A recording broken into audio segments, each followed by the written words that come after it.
Tuhan, kami bersyukur karena anugerah saja kami boleh lewati bulan demi bulan, minggu demi minggu. Ada beberapa di antara kami yang sakit dan Tuhan Engkau juga sudah tolong menyembuhkan.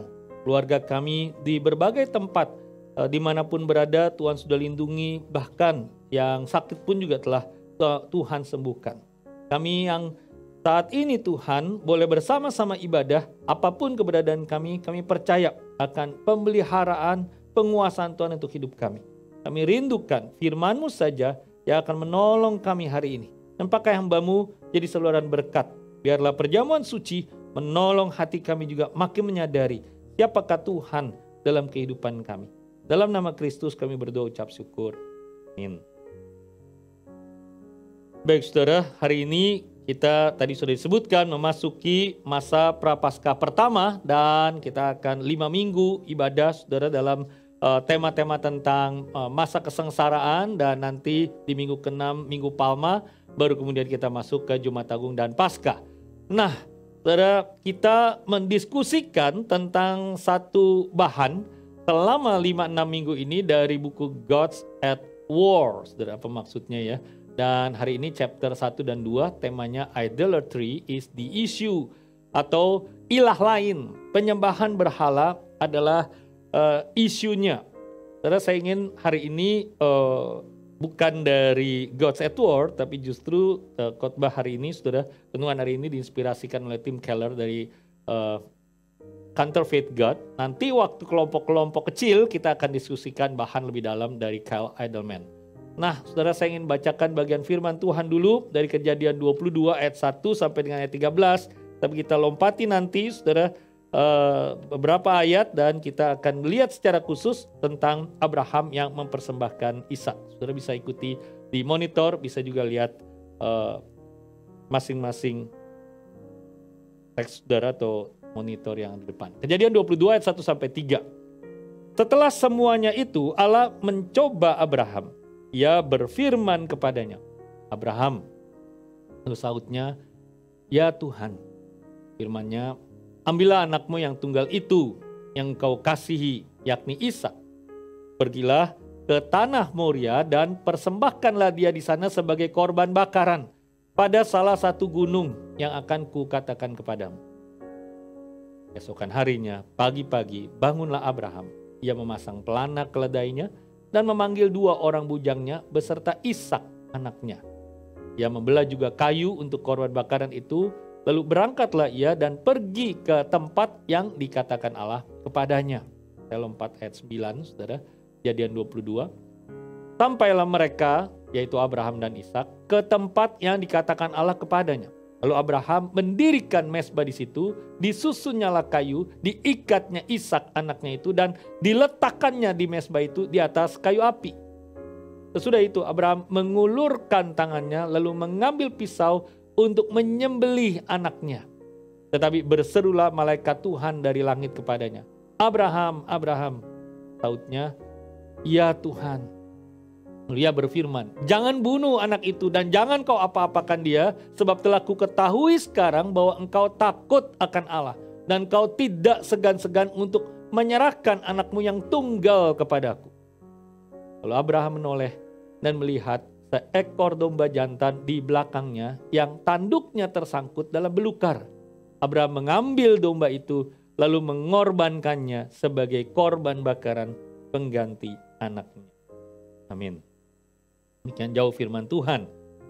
Saudara, beberapa hari lalu koko saya dan istri datang, saudara, lalu kami diskusi tentang ini, saudara, yang lagi tren di Jakarta rupanya. Saudara, ada satu bisnis NFT. Ya, saya udah dengar siapa namanya itu, Gozali, saudara ya, yang bisa dapat miliaran, tapi akhirnya membuat saya meresearch nih, saudara ya. Dan nanti kita akan ada seminarnya di tahun ini tentang hal ini juga, saudara. Apa sebetulnya non-fungible token itu, saudara? Ternyata itu gambar-gambar di dunia internet ini begitu mudahnya diduplikasi, di copy dan paste. Yang paling original itu yang paling mahal rupanya ya. Dan NFT yang paling mahal di Desember tahun lalu terjual 7 juta US dollar atau 100 miliar lebih, entah berapa miliar lah saudara ya. Dan ini salah satu yang disebut NFT, salah satu yang original, Boring Monkey katanya. Saudara, tapi intinya adalah begini, saudara, nantinya kira-kira saya akhirnya karena search terus, saya dapatkan satu artikel bahwa ini sama, ada satu teman yang bilang begini, aduh nggak usah dipusingin itu Pak Riko, itu sama nanti dengan bisnis batu akik, bisnis daun lobang janda itu, nanti juga hilang begitu ya. Dan yang kesian yang kemudian jadi rugi besar dan seterusnya. Kalau sekarang masih untung-untungnya. Ini cuma pemain-pemain yang punya uang yang membuat itu jadi kemudian begitu mahalnya. Nah, paling tidak saudara saya mendapatkan ini bahwa betapa inilah yang tereksploitasi di dalam hati kita, yaitu satu keinginan. Sekarang kita geser, saudara. Bayangkan kemudian satu keinginan yang lain. Misalnya, belum lama saya mendapatkan satu teman saudara yang cerita bagaimana pada waktu yang lalu dia datang, seorang wanita datang kepada teman saya ini, saudara, dan cerita bahwa dia waktu muda, waktu pemudi, waktu masih gadis, begitu ingin menikah. Akhirnya kemudian dia menikah, saudara. Karena dia merasa kalau tidak menikah, dia hidupnya tidak akan lengkap. Sudah menikah begitu lama, saudara, walaupun ini suaminya tidak Kristen sungguh-sungguh, yang penting dia menikah. Tapi dia memang menghilang, saudara. Sekarang sudah kembali lagi dan cerita kepada kawan saya, pendeta, dia bilang begini, Pak Pendeta, tolong sampaikan ya, itu sama gadis-gadis yang belum menikah. Kalimatnya pendek aja, saudara. Tidak semua orang mesti menikah. Saudara mengerti sendiri deh ya, apa maksudnya, saudara. Tapi paling tidak, saudara, ada satu keinginan yang Alkitab katakan begini, saudara, Roma 1 ayat 24-25. Saya terjemahkan dari The Message ke bahasa Indonesia. Jadi Tuhan berkata, pada dasarnya jika itu yang kamu inginkan, itulah yang kamu dapatkan. Jadi apa yang kita inginkan, selama kita di dunia ini, saudara, apapun itu, sekalipun menyimpang, saudara, dapatkah kita peroleh? Dapat. Tapi Alkitab kemudian melanjutkan, tidak lama kemudian mereka tinggal di kandang hewan, dilumuri kotoran, kotor luar dan dalam. Dan semua ini karena mereka menukar tempatnya Tuhan yang benar dengan ilah palsu. Dan menyembah ilah, menyembah dewa yang mereka buat sebagai ganti Tuhan yang menciptakan mereka. Dan ilah palsu di waktu lalu begitu gampang, begitu mudah, ada patung, ada wujudnya, tapi di masa sekarang itu belum tentu sebegitu mudahnya, saudara. Apa ilah palsu itu? Ya, segala sesuatu, saudara, yang mungkin bisa jabatan, mungkin bisa uang, mungkin bisa relasi cinta kasih tadi, saudara, yang disebutkan, mungkin bisa sesuatu yang lain, tapi yang pasti begini, di dalam diri manusia ada satu berhala, saudara, yang tidak terhindarkan. Sekarang ini edisi bahasa Indonesia, saudara, LAI, Roma 1:24 tadi. Saya baca ulang. Karena itu Allah menyerahkan mereka kepada keinginan hati mereka akan kecemaran, sehingga mereka saling mencemarkan tubuh mereka, sebab mereka menggantikan kebenaran Allah dengan dusta dan memuja dan menyembah makhluk dengan melupakan penciptanya yang harus dipuji selama-lamanya. Amin. Saudara, di dalam diri kita, karena kita ini makhluk, dia itu mukhalis, dia itu khalik, saudara, dia itu muklis, apapun istilahnya dalam ejaan lama, saudara. Tapi kita ini dicipta memang di dalam diri sebagai makhluk yang segambar serupa dengan Allah. Ada satu hal yang spiritual, ada satu hal yang seringkali spiritual kita terjebaknya dengan kerohanian, saudara. Tapi satu yang spiritual itu membuat kita akhirnya harus menyembah sesuatu. Karena kita memang makhluk, kita penyembah, dia pencipta. Jadi karena ada hal spiritual inilah yang kalau akhirnya kita tidak menyembah Allah, diisinya oleh sesuatu yang lain. Oleh sesuatu ilah lain, saudara. Saudara, dulu ada satu slogan ya di GKY. Saya sudah menyampaikan kepada pencipta atau pemopuler slogan itu. Kalau kamu kasih slogan something to die for, itu bisa bahaya. Kenapa? Bisa jadi itu ilah lain. Jadi kalau gitu yang tepat apa, Pak Riko? Menurut saya yang paling tepat adalah alive to die for. Kenapa, saudara? Karena setiap manusia memang pasti hidup untuk sesuatu. Masalahnya sesuatu itu belum tentu Allah, saudara. Sesuatu yang menawan kita berdasarkan ilusi kita, saudara, berdasarkan imajinasi kita. Ini memang kata image yang harusnya dari imago Dei, similitudo Dei, saudara, atau segambar dan serupa dengan Allah. Sekarang kata image itu sudah bergeser menjadi artinya ilusi begitu. Dan kita mengejar itu, ilusi itu, padahal kembali lagi itu bukan Allah, saudara. Itu imajinasi dan itu image saja, saudara. Saya kasih contoh, maksud saya begini, saudara ya, yang dimaksud dengan ilusi. Tahun 60-an, saudara anak milenial tahu rokok Marlboro nggak ya? Marlboro ya, saudara. Tahu lah ya, saudara. Tapi tetap rokok nggak boleh, saudara ya. Tapi tahun 60-an, rokok Marlboro itu namanya bukan Marlboro. Namanya Marlboro, saudara ya. Ada OUGH-nya di belakangnya, saudara. Kalau saudara searching, ada juga satu daerah di Singapura ini Marlboro juga begitu. Tapi waktu itu, saudara, rokok Marlboro itu nggak laku. Karena apa, saudara? Image yang dibuat, iklan yang dibuat itu wanita yang cantik dan seterusnya. Akhirnya konsultan reklame, konsultan iklan bilang ilusinya salah, image-nya salah. Dibuatlah koboi, laki-laki, jantan, dan ganti nama. Dihilangkan UGH-nya, dihilangkan Marlboro. Karena itu peningkatan, bahkan sampai sekarang mungkin saya tidak tahu lah, saudara ya, apakah sekarang masih, tapi Marlboro menjadi rokok nomor 1. Cuma karena beda image.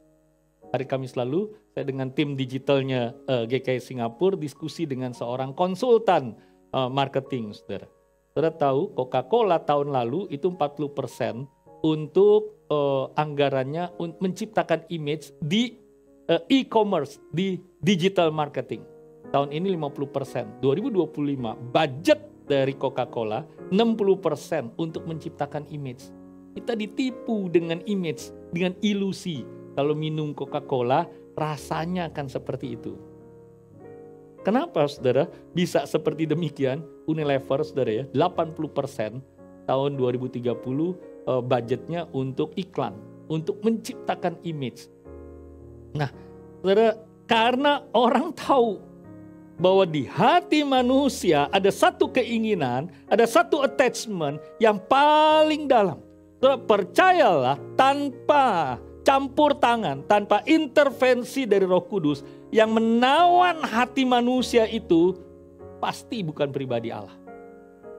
Manusia akan terus begitu. Dulu wujudnya patung, hari ini bisa berupa uang, bisa berupa keberhasilan, bisa berupa pencapaian, bisa berupa posisi, bisa berupa, saudara, akhirnya keinginan kita untuk terus mendapatkan gaji yang lebih besar, posisi yang lebih baik, upskilling yang dikejar, saudara, sesuatu yang belum tentu salah, tapi saudara, problemnya adalah apa sebenarnya yang sesuatu itu? Allahkah, panggilan Allahkah, atau sesuatu yang lain? Nah, hari ini saya ingin mengajak kita lihat pada case-nya Abraham, pada contohnya Abraham. Dalam case-nya Abraham, sesuatu itu adalah anak. Bagian pertama ini yang kita lihat, saudara, apa makna Abraham sebetulnya? Apa makna anak sebetulnya dalam hatinya Abraham? Saudara, anak laki-laki itu begitu diidam-idamkan oleh Abraham. Bahkan kemudian waktu dia mendapat secara mujizat anak laki-laki itu, saudara, walaupun istrinya sudah menopause, saudara, anak itu, saudara, bukan sesuatu yang mudah dilepaskan oleh Abraham. Jadi kalau kemudian keinginan ultimate-nya Abraham itu, saudara, yang adalah anak itu ditarik oleh Tuhan, diminta oleh Tuhan, itu sudah merupakan satu pergumulan yang sangat besar. Betul, betul. Abraham dipanggil keluar ke tempat yang dia tidak tahu dari Ur Kasdim. Tapi jangan lupa Kejadian 12 ayat 7 kalau kita flashback. Abraham, saudara, waktu dipanggil keluar itu sudah dapat janji. Aku akan memberikan negeri ini kepada keturunanmu. Sehingga waktu dia keluar dari Ur, Abraham sudah ada image, sudah ada gambaran di pikirannya, kelak dia akan mendapatkan anak. Walaupun hari itu Sarai yang dia nikahi bertahun-tahun sudah tua dan belum juga dapat keturunan. Tapi paling tidak itu ada ekspektasi ini. Kalau saya keluar, nanti Tuhan berikan anak. Ada janji itu. Dan tahun-tahun penantian itu begitu lama. Walaupun lemah, walaupun Abraham gagal, saudara. Tapi paling tidak, saudara, penundaan yang begitu lama itu tidak membuat imannya gugur kepada Tuhan. Oh saudara, tidak ada pria lain yang hari itu begitu menginginkan anak lebih daripada Abraham. Dia sudah meninggalkan papanya, keluarganya, kekayaannya demi menantikan janji ini, janji anak ini. So, the question is, pertanyaannya adalah ini saudara. Abraham menanti dan berkorban meninggalkan semua itu demi Allah atau sebenarnya demi anak laki-laki? Apakah sebetulnya Allah itu, Elohim itu cuma alat saja untuk mencapai tujuannya Abraham? Jadi, saudara, sebenarnya hati Abraham diberikan kepada siapa? Atau kepada apa? Kita di sini, saudara, membaca Alkitab, berpikir bahwa kelahiran Ishak itu sudah klimaks, akhir dari kisah Abraham. Tapi saudara, sebetulnya ternyata tidak, saudara ya. The turning point itu ada di Kejadian 22 ayat yang kedua. Abraham, kata Tuhan, ambillah anakmu yang tunggal itu, yang engkau kasihi. Lihat, Tuhan tidak langsung sebut dengan nama. Tuhan tahu kok bahwa Abraham memang begitu mencintai Ishak. Dia anak yang tunggal, saudara. Tuhan sengaja sebut. Tapi problemnya, saudara, bahwa Tuhan itu bukan tidak ingin, jangan sampai kita salah nih saudara ya. Bukan tidak ingin kita atau Abraham itu untuk mengasihi anak, bukan. Yang Tuhan soroti sebenarnya adalah ini. Tidak boleh kita, siapapun kita, saudara, menjadikan anak atau siapapun pribadi yang paling kita kasih, entah istri, entah suami, entah kekasih, menjadi ilah lain. Menang perang di dalam medan hati kita, bertahta, reign dia, saudara, di hati kita, saudara. Nah, problemnya tidak semudah yang kita pikirkan, saudara. Budaya Perjanjian Lama tentang anak laki-laki sulung itu sesuatu yang sangat berbeda dengan konsep kita sekarang ini. Sekarang ini, saudara, kita budayanya lebih individualis. Dalam arti begini, saudara ya, bahwa identitas kita, nilai diri kita seringkali, saudara, dikaitkan dengan apa? Dengan pencapaian. Kalau saya mencapai jabatan tertentu, kalau saya mencapai kekayaan tertentu, kalau saya, saudara, sukses tertentu, nah itu saya disebut sebagai orang hebat, orang sukses, orang yang berhasil di dalam kehidupan. Nah, di zaman Abraham tidak demikian. Di zaman Abraham, di budayanya, harapan dan mimpi seorang pria itu bukan pada pencapaian, saudara, tapi pada anak laki-laki, khususnya, saudara, anak sulungnya laki-laki.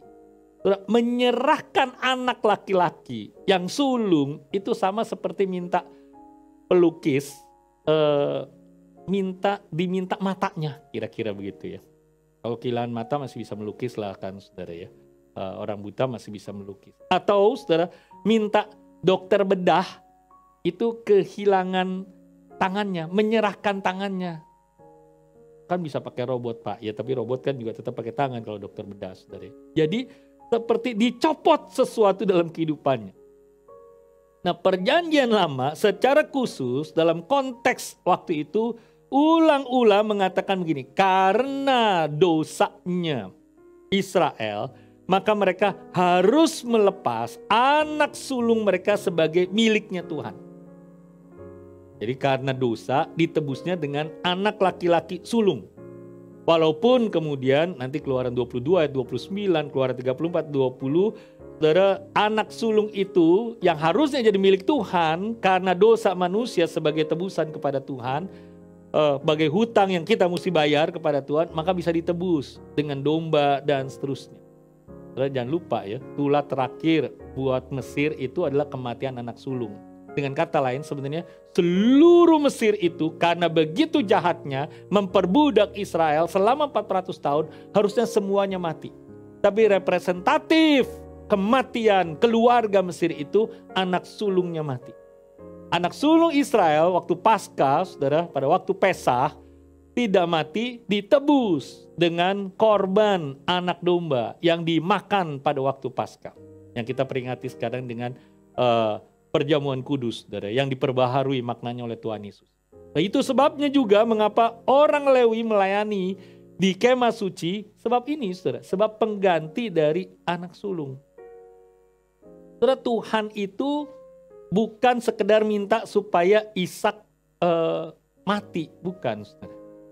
Menurut saudara, mengapa Tuhan tidak? Kalau Tuhan maunya Ishak mati langsung begitu ya. Kenapa Tuhan nggak bilang begini sama Abram? Bram, gak usah ke Moria, Bram. Kenapa? Ke tendanya aja. Ditombak kayak begitu, mati begitu ya. Udah selesai. Tidak, saudara. Tuhan tidak minta Ishak mati. Sekedar mati, saudara. Supaya Abram melepas Ishak. Tapi Tuhan minta supaya Abram pergi ke tanah Moria. Nanti di salah satu gunung kamu persembahkan Ishak di atas altar. Waktu Tuhan perintahkan Abraham untuk jadikan anaknya sebagai korban bakaran, sebenarnya apa yang terjadi? Sebenarnya Tuhan sedang mengingatkan Abraham akan hutangnya, dosanya Abraham. Sehingga nanti anaknya ini akan mati bagi dosa sekeluarga. Jika seandainya Abraham tidak percaya bahwa dia ini orang berdosa, dia berhutang kepada Allah yang kudus, dia akan marah sekali ke Gunung Moria itu. Kenapa, saudara? Karena Tuhan yang janji kasih sekarang Ishak. Masa sekarang Tuhan yang suruh taruh di atas altar? Saudara, karena dia percaya Allah ini Allah yang suci dan dia orang berdosa, maka kemudian ia pergi ke Gunung Moria untuk persembahkan Ishak. Tapi bukan cuma itu, saudara. Abraham juga percaya bahwa Allah ini adalah yang kasih. Jika dia tidak percaya, dia akan putus asa, ogah-ogahan, malas-malesan ke gunung. Aduh, anak satu-satunya, ini harta benda buat apa nih? Buat Eliezer. Gak ada artinya nanti nih hidup. Bertahun-tahun buat Ismail. Tapi karena Abraham percaya Tuhan itu Allah yang kasih, beranugerah. Oke, dia mungkin lemes juga lah pergi, saudara ya. Tapi dia tetap pergi tanpa terlalu putus asa. Kenapa? Karena Tuhan tahu Allah yang dia sembah. Allah yang kudus. Allah yang mampu kemudian menyatakan kasihnya. Jadi Kierkegaard, Soren Abi Kierkegaard yang mengatakan, saudara, bahwa kalau kita punya iman kita buta aja. Maksudnya iman kita buta itu bagaimana, saudara? Kalau Tuhan suruh lompat nih, ini jurang. Di bawah kita nggak tahu ada dasarnya atau enggak. Jadi kalau kita beriman pada Tuhan, Tuhan suruh lompat, lompat aja, plung. Contohnya kan Abraham, disuruh bunuh aja, salah. Karena itu berarti iman tanpa dasar. Iman kita ada dasarnya. Yaitu Allah yang kasih, Allah yang adil, Allah yang suci. Abraham bukan imannya buta. Tidak, saudara. Abraham itu percaya kepada Allahnya dan ini yang Abraham percaya, saudara. Jadi makna sampai di titik ini kita sadar, saudara, bahwa begitu pentingnya makna anak sulung dan apa yang Tuhan minta lepaskan dari Abraham. Tapi saudara, kita belum berhenti sampai di sini. Kemudian saudara, ketika Abraham lakukan itu, saudara, Tuhan berfirman, jangan kamu bunuh itu anak. Jangan kamu apa-apakan itu anak. Sebab aku tahu engkau takut akan Allah. Dan Tuhan tidak segan-segan, dan engkau tidak segan-segan menyerahkan anakmu yang tunggal kepadaku. Saudara, pertama kalimat yang ini yang penting, saudara ya, bahwa takut akan Allah. Ini yang Tuhan nantikan sebenarnya. Apa sih artinya takut akan Allah? Ya kalau 4 huruf sih gampang, takut Allah akan Allah artinya T-A-A-T. Tapi ini loh saudara, Tuhan sekarang tahu bahwa Abraham itu komitmen penuh kepada Dia saja. Tuhan sekarang tahu bahwa Abraham ini takjubnya, kagumnya, sukacitanya terhadap Allah saja, tidak kepada yang lain.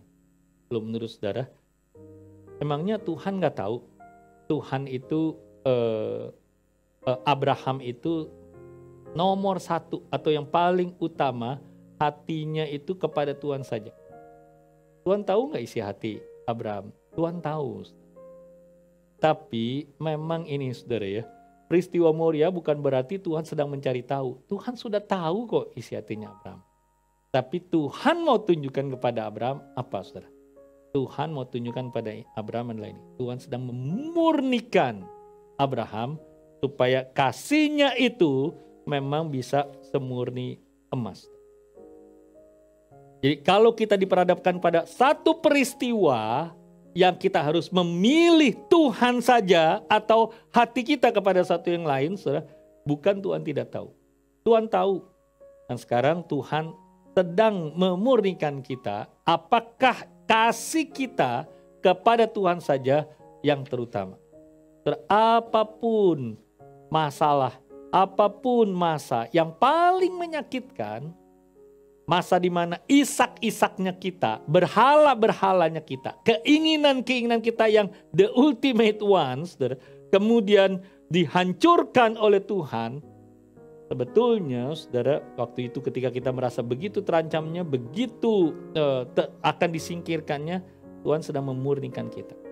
Saudara percayalah, jika Tuhan tidak bertindak, Abraham bisa jadi saudara mengasihi anaknya melebihi segalanya. Dan jadi ilah lain. Dan Tuhan mau menyatakan kepada Abraham, itu yang jadi berhala. Dan berhala semuanya sifatnya merusak.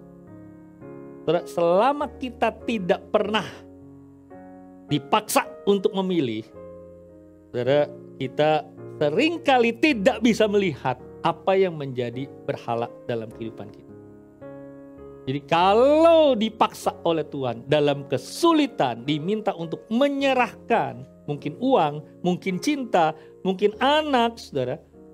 Abraham naik ke gunung, saudara, dan kemudian dia tahu bahwa dia mencintai anaknya, tapi hanya dengan cara dia naik ke gunung, maka dia mengasihi anaknya dengan benar dan dengan bijak. Sekarang saya mau ajak kita begini, saudara, coba pikirkan segala macam yang kita pernah kecewa dalam hidup. Kita rasanya seandainya, yang kita rasanya begitu gagal, masalah yang pernah menimpa kita. Dan kalau saudara sudah kepikir apa yang paling sulit buat saudara untuk dilepas, sekarang coba lebih dekat lagi saudara perhatikan. Apakah itu peristiwa, apapun itu, kehilangan orang yang kekasihkah, kehilangan sesuatu kah, apakah ternyata itu berkaitan dengan isaknya kita? Dalam hidup kita betapa sering memiliki sesuatu yang kita fokuskan, saudara. Seorang teman, saudara ya, pernah cerita kepada saya. Dia merintis datang ke Jakarta, nabung dari susah nih, dia dari daerah, saudara, nabung. Akhirnya terbeli mobil. Mobil pertama yang dia beli dengan hasil tabungannya. Senangnya bukan main. Dari hari pertama dia bilang begini, itu untung Rick ya, gua nggak pitain itu waktu itu mobil datang ke rumah begitu ya. Soalnya itu begitu ingin. Tiap hari diliatin, dilap. Hari kelima, saudara, dia lagi bawa mobil itu, ditabrak truk. Semua supirnya ngantuk doang, saudara, ringsek begini. Terus saya tanya, kecewa nggak? Waduh, gila itu ya. Beneran itu. Bisa gue hancurin tuh truk itu ya, supir truk itu ya. Tapi ya udahlah, kecewanya ya kan baru umur 5 hari. Kecewanya jangan sampai 5 hari lah. Kecewanya berapa jam aja. Kenapa? Karena dia sadar bahwa jangan-jangan memang Tuhan sudah ajar dia. Ada sesuatu nih yang mengikat dia dibandingkan Tuhan. Bagus. Jadi bukan karena bisa beli mobil yang lain. Aduh, beli itu aja nabung, nyicilnya lama begitu. Dia bilang waktu itu. Sekarang sih dia mau beli mobil berapa juga bisa sih, saudara ya. Tapi saudara bayangkan yang dia idam-idamkan yang pertama. Bilang yang gak sampai 5 jam aja loh yang lewat. Itu hari kelima gak usah 5 jam. Karena ya itu tadi. Saudara, saya tidak tahu Ishak apa. Mungkin barang, mungkin sesuatu, mungkin pribadi. Saudara, kita bisa merespon masa-masa yang paling menyakitkan itu dengan 2 hal. Kita kepahitan dan putus asa. Kita berkata begini sama Tuhan, saya udah tunggu lama. Saya udah berjuang habis-habisan untuk mencapai status ini, karir ini, anak ini, posisi ini, sampai di titik ini.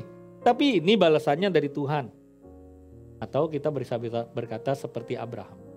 Taat, naik ke atas gunung, bawa Ishak untuk serahkan kepada Tuhan.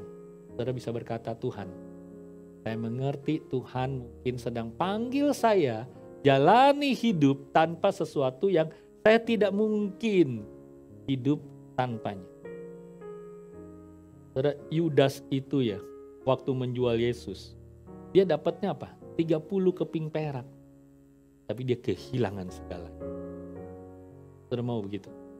Saudara mendapatkan itu yang saudara idam-idamkan, tapi saudara kehilangan segalanya. Saudara, kita tidak menyadari bahwa Yesus itu segala yang kita butuhkan sampai akhirnya memang Yesuslah satu-satunya yang kita miliki. Kalau suami dipanggil Tuhan, kalau anak dipanggil Tuhan, kalau istri dipanggil Tuhan, bisakah kita tetap berkata begini, memang semua juga milik Tuhan.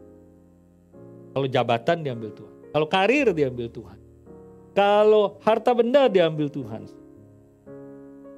Tapi ada problem lain, saudara, sebelum saya mengakhiri khotbah hari ini, saudara ya.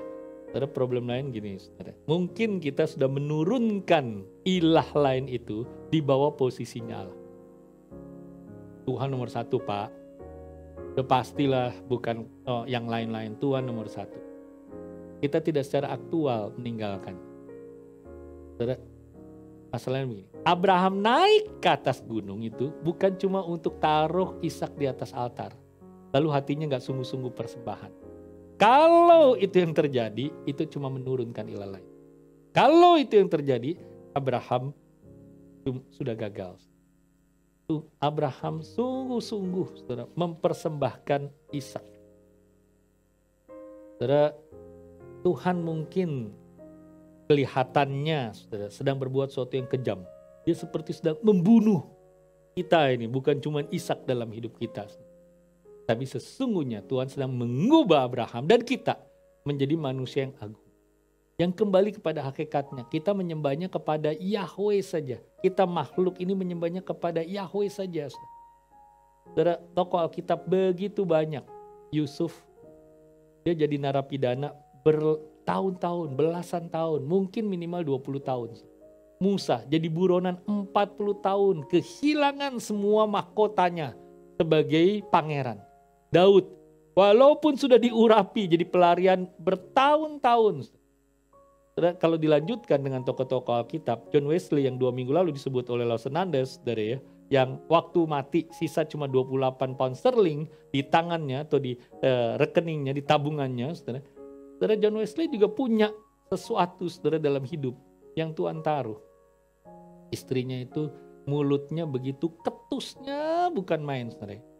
Mungkin kalau hidup zaman sekarang orang bilang begini, itu istri pendeta ya, mulutnya lebih tajam dari pedang bermata 2. Mungkin begitu, saudara ya. Sampai dijulukinnya apa itu istrinya John Wesley? Viciously unkind. Maksudnya kalau ngomong tuh ketusnya, penusuk, kejamnya minta ampun begitu ya. Udah gak ada baik-baiknya kalau dia ngomong begitu. Nah, itu istri pendeta John Wesley namanya. Atau Charles Spurgeon. Tuhan ambil kesehatannya. Charles Spurgeon seorang pengkhotbah yang sangat terkenal. Tapi kakinya itu mesti diikat. Karena apa? Waktu itu belum ada zaman sakit rematik ada obatnya, saudara. Tapi kalau sakit sekali, itu kakinya diikat kencang-kencang. Atau John Calvin yang menyusun buku Institutio. Jadi dasar doktrinnya gereja kita sekarang. Seumur hidupnya mau jadi mayor, mau jadi teolog, mau jadi wali kota, mau jadi teolog, saudara. Migrain tidak habis-habisnya. Terakhir, Joni Eareckson Tada. Ini seorang wanita, saudara. Lahir tahun 1949.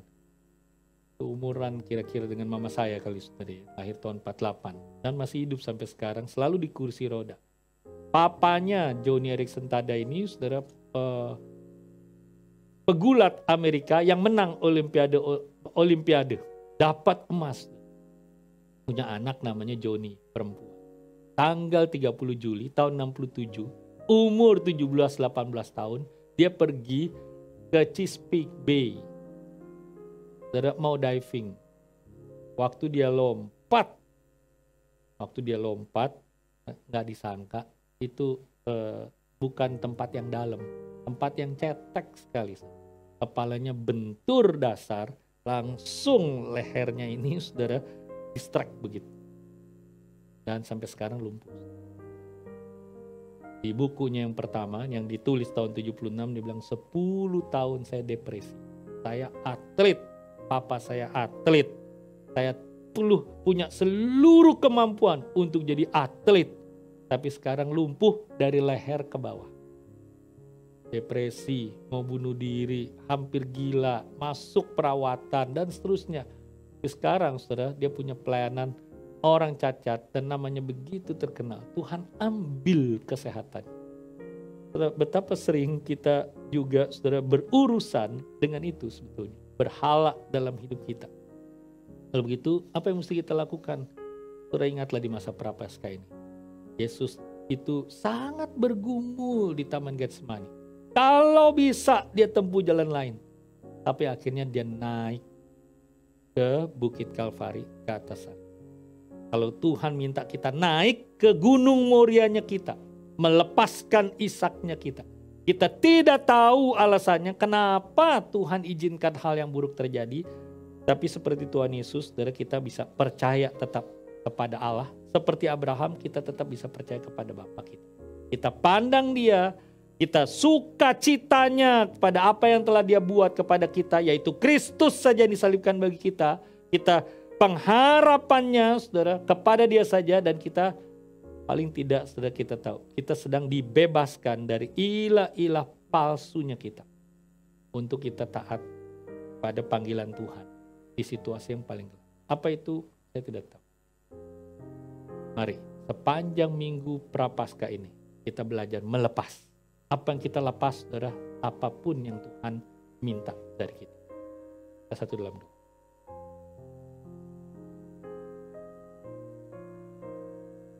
Sebelum kita masuk perjamuan suci, saudara, Tuhan Yesus melepaskan segalanya demi saudara dan saya. Nyawanya yang dilambangkan dengan darahnya, tubuhnya yang dilambangkan dengan roti yang kita makan. Kita nikmati sebentar. Saudara, diberikan bagi kita. Apa yang Tuhan tuntut? Sehingga kita mesti naik ke Gunung Moria. Bukan sekedar taruh Ishak itu di atas altar. Tuhan mau kita melepaskan. Mari kita belajar melepas. Supaya hati kita attach-nya kepada Tuhan saja. Bukan kepada yang lain. 1-2 menit kita doa.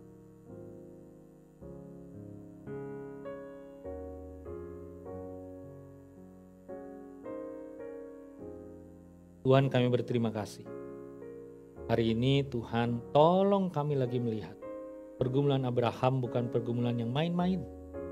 Pergumulan bukan sekedar menurunkan ilah lain itu dari posisinya. Tapi pergumulan melepaskannya. Dan hatinya taut kepada Tuhan. Tolong kami. Hati kami juga bertaut kepada Tuhan saja. Kami beriman kepada Tuhan. Sebentar kami masuk perjamuan suci. Tuhan ampuni kami kalau hati kami masih punya banyak keinginan yang lain. Ilah lain, berhala lain. Selain kami dambakan, kami inginkan Tuhan saja. Tuhan kuduskan kami. Lewat perjamuan suci ini kami kembali melihat. Kami boleh meneladani Kristus yang korbankan segalanya ketika Tuhan panggil. Tolong kami berani melepas, berani mengorbankan untuk kemuliaan dan hormat Tuhan saja. Dalam nama Yesus kami berdoa.